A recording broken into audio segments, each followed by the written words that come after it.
What happens when a king quietly signs paperwork that could erase his own son's royal name forever?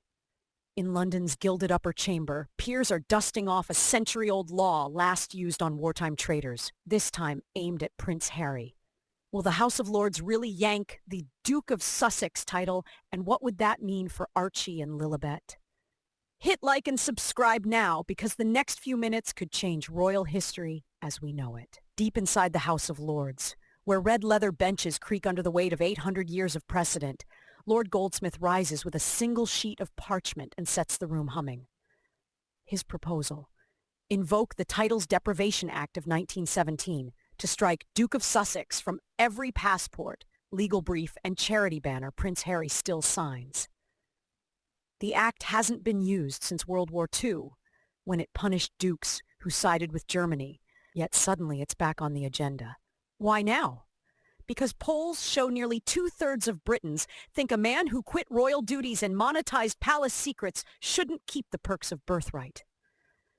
In other words, the Lords aren't grandstanding. They're echoing public fatigue. Goldsmith's argument is blunt. If you abandon the role, you abandon the title. No amount of California sunshine shields Harry from parliamentary teeth, and the first reading of the motion passes to committee without a single audible objection. Next stop: debate, amendments, and a vote that could rewrite the royal roster. Buckingham Palace releases no rebuttal, no late-night statement, nothing but the rustle of courtiers shuffling briefing folders. Yet insiders swear the king's quiet is louder than any press release. In court etiquette, a monarch can stop parliamentary noise with a whispered no. But Charles lets the motion breathe, signaling a calculated willingness to let peers do the pruning he prefers not to wield himself. After 4 years of memoir jabs and Netflix grenades, the sovereign's patience for his younger son's 2-track life, portrait of victim 1 minute, branded Duke the next, has evaporated. Palace aides hint Charles views the title debate as a constitutional housekeeping exercise, a tidy phrase masking deeper frustration. Every Sussex headline drags the crown into an American talk show arena the monarch never chose. By standing back, Charles gains twice: moral distance if the Lords swing the axe, and a cleaner organizational chart if they do. But his silence also hands unprecedented leverage to the heir apparent, and William is about to use it. While reporters chase DNA rumors, King Charles quietly inks an order in council that reshapes the palace command chain overnight. Prince William is now Counselor of State for Succession Planning, a title that sounds dusty, but hands him the levers Harry once pulled: budget sign-offs, patronage approvals, and most pointedly control over all future communications on styles and titles. Insiders say the king framed it as routine modernization, yet the subtext is impossible to miss. Loyalty opens doors, distance locks them. William, long painted as the steady heir, suddenly holds the pen that decides whether the Sussex crest survives or vanishes in the next newsletter update.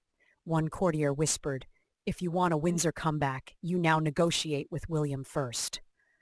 The new role also shields Kat, still recovering from treatment, from fresh turbulence by ensuring decisions flow through a single, trusted channel. And just as William's authority crystallizes, a far more personal challenge lands on the monarch's desk, one that demands a lab result rather than a press release.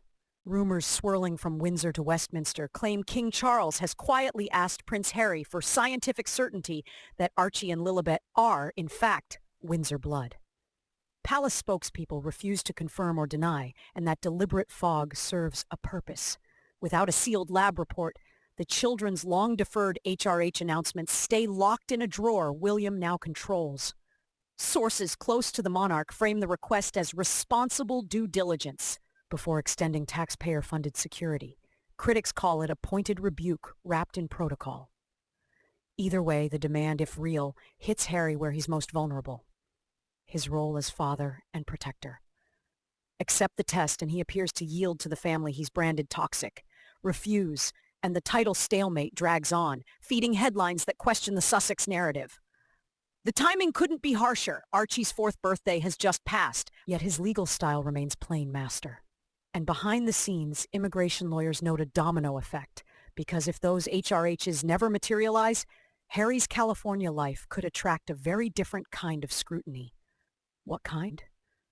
That part of the story lands next. Strip away the Duke's veneer and Harry's entire West Coast setup starts to wobble.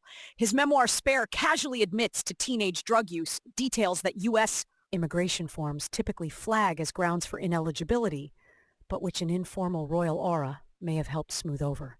If the House of Lords erases Duke of Sussex, he becomes Mr. Henry Mountbatten Windsor, a foreign national whose visa could be revisited at any moment.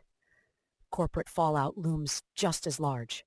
Netflix, Penguin Random House, Better Up. Their contracts lean on the Sussex brand, a brand stitched together by the very title now dangling by a parliamentary thread.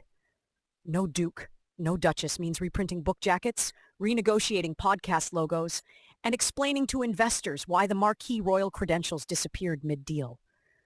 Even Archewell's charity filings list Harry's status as a Prince of the United Kingdom, a phrase that may require costly amendments if Westminster pulls the plug. And Meghan? Her Duchess styling vanishes the instant Harry's dukedom does, collateral damage in a title war she didn't ignite but certainly accelerated. As one Hollywood agent put it, lose the crown, lose the premium. Global press smell the blood in the water, and the headlines are already shifting. That worldwide echo chamber is where the next blow lands. Within days, foreign front pages switch tone from royal soap opera to slow-motion collapse. Le Monde dubs the titles debate La Decapitation Douce, the Velvet Beheading. Germany's Bild mocks ex-Prince such noise label, while even America's usually sympathetic outlets question whether the Sussexes have overplayed the victim card. Soft power capital evaporates fast. Speaking fee offers shrink. A Silicon Valley summit quietly replaces Harry with a climate scientist, and one luxury watch sponsor freezes negotiations pending clarity on formal status. The message ripples through boardrooms. If Britain itself won't vouch for the brand, why should we? Online sentiment follows. Google Trends shows Prince Harry searches sliding while strip title spikes. Each negative cycle feeds the next. Media doubts erode corporate confidence, lost deals amplify press ridicule, and the feedback loop tightens around Montecito. Yet the harshest verdict still lies ahead because Westminster isn't debating suspension. It's considering a permanent wipe, an irreversible cut no press agent can spin. If the Lords vote yes, the Crown issues new letters patent and history is rewritten in a single paragraph. The peerage of Sussex is extinct, its styles and arms withdrawn, forfeited by the former holder. There is no appeal. Harry's children inherit nothing more than an ordinary surname. Royal security protocols cease, and future state occasions list only one Wales sibling among working royals. The precedent is brutal but clear. Titles are not lifetime souvenirs. They live or die on service. Inside the palace, a senior aide whispers, "This closes the door forever. There is no ceremonial path back." For Harry, the cost is legacy. No balcony appearances, no regimental colonelcies, no shining moment at his father's eventual coronation. For Meghan, the cost is brand equity. Duchess no more, negotiations redlined. And for William, the path to a lean, controversy-proof monarchy suddenly looks wide open, which leaves us with a question only you can answer. Is this overdue justice or royal overkill? Sound off below, hit like if today's deep dive gave you a new angle, and subscribe so you're first to know when Parliament sets the final vote, because the next stroke of the King's pen may erase a prince forever. So, after 4 years of exile, interviews, and incendiary memoir pages, it all comes down to this. A vote in a chamber older than the United States, and a silent nod from a king who has finally had enough.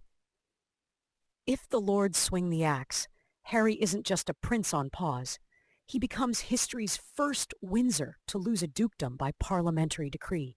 And the ripple could redraw everything from California business contracts to future coronation guest lists. Is stripping the titles a fair consequence for abandoning duty, or is Britain about to cross a line it can't uncross? Drop your verdict in the comments. Justice or overkill? While you're there, tap the like button if this breakdown gave you a clearer view of the royal chessboard, and subscribe with notifications on so you won't miss the moment Westminster casts its deciding vote. Royal history is writing a new chapter. Stick with us and read it first.